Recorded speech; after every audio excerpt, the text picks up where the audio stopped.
This is Charlie, my engineer, the foremost leading treehouse engineer in the world.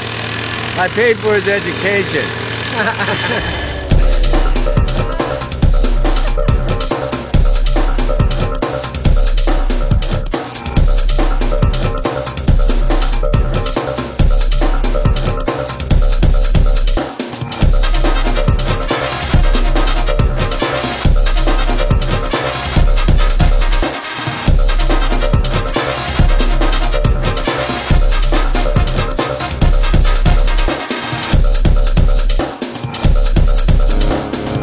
This is the water level. This is what the Egyptians built the pyramid with. And you take all these fancy laser levels and everything like that.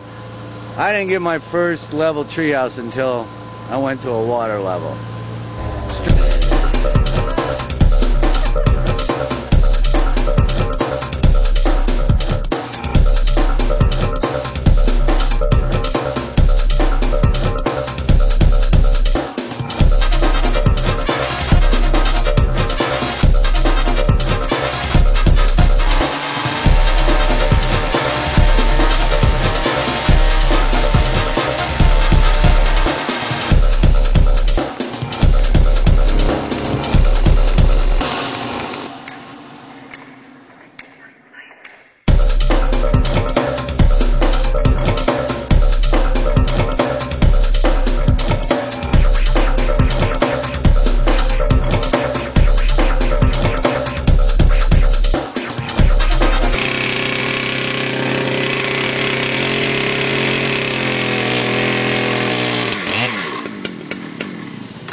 Here is like a 15-degree angle that we're going to have to cut on one of these beams.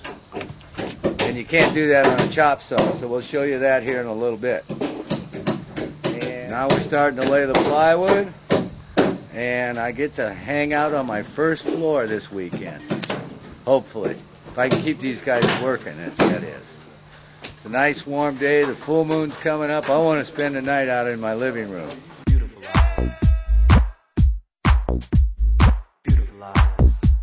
Those beautiful blues, those beautiful blues, those beautiful eyes.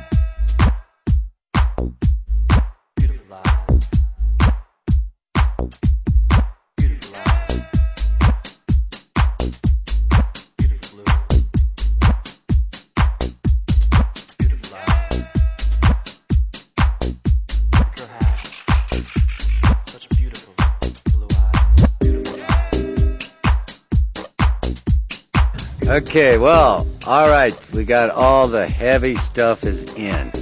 All the big beefy 15 by 5s are in, and I feel good. So now we gotta tie them all together and start putting our joists in and the floor. But the basic big beams are in, and it's been a good day.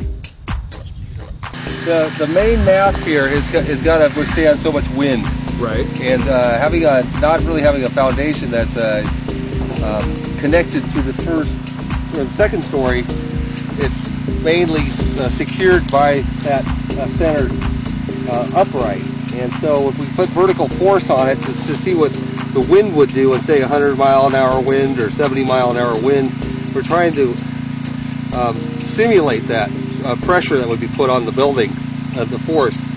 And this just kind of gives the engineer some idea of how much it would flex.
on this floor, I have five of these beams coming out from the tree.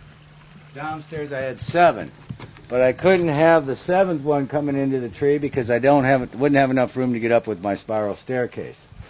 So that's why we set the beam back this way. So we'll start here with the spiral staircase. It'll come right off the tree and up through here, up into the room.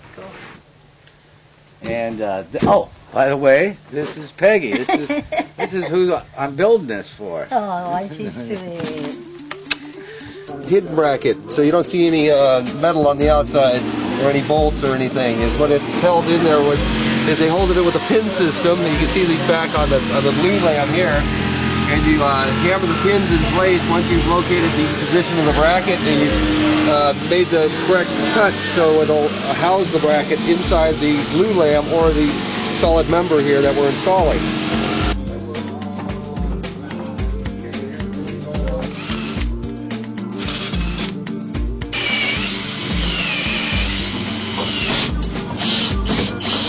You might actually want to be up top for this.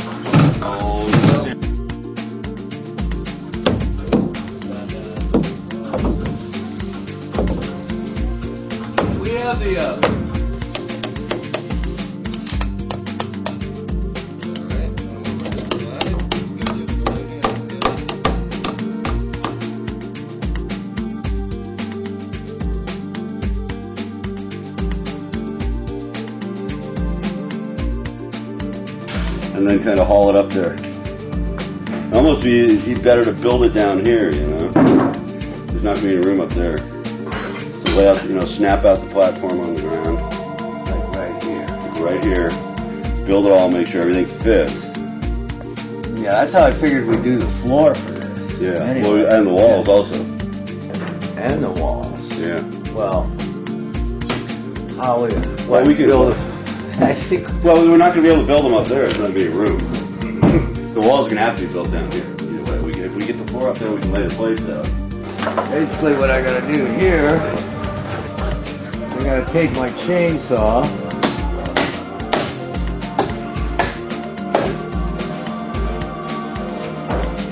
And I got to cut a hole right through this tree. In line, so that it's square to the walls, parallel to the walls, and square to the back of the building. Then I got to take that beam right down there, and I got to figure out how to stick it through here onto that back wall over there. And I had to hold it in there and get it all the way through the tree.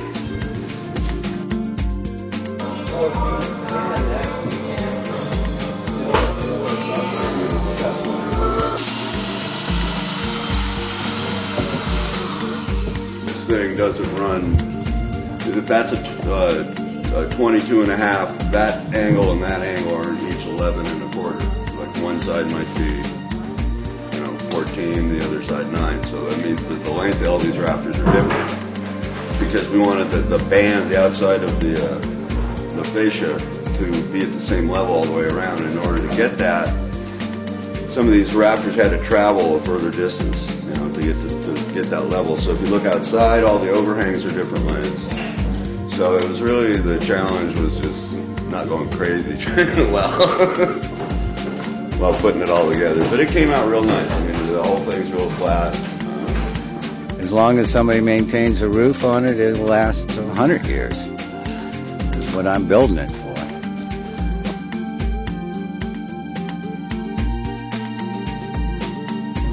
And I tie it all together. I'll come back in a year or so, and I'm going to take this guy here out, cut out the top of the roof, and then I'll be able to stand up here on this guy. And I'll be able to look out over the top of my house. This part of the roof will pop up, and I'll be able to stand up here. And it'll also vent the whole house.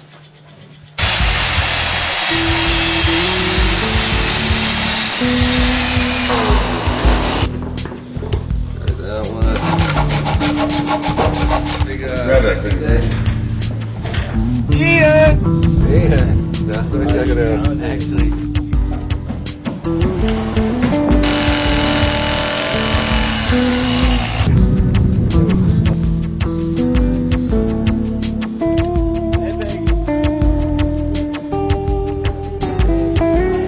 almost there. I can almost take a break. I can Done, man.